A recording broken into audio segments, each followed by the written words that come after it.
if you are wondering if we have the dual app feature available on Samsung Galaxy A17, then the answer is yes, we do have the dual app feature. It is called Dual Messenger.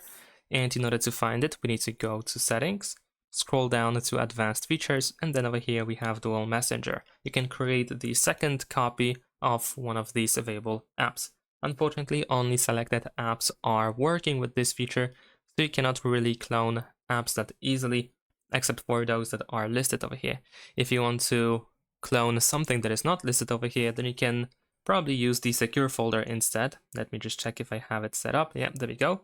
So we can use a secure folder to simply duplicate an app. So let's say I can choose Instagram over here that I already have installed, and there is the second version over here. Of course, the secure folder is locked, it has a password, but it can be used to create the second version of an app. And to do so, in order to create the secure folder, we have to go to Security and Privacy over here in Settings, and then we're going to go to More Security Settings, and here we have our secure folder.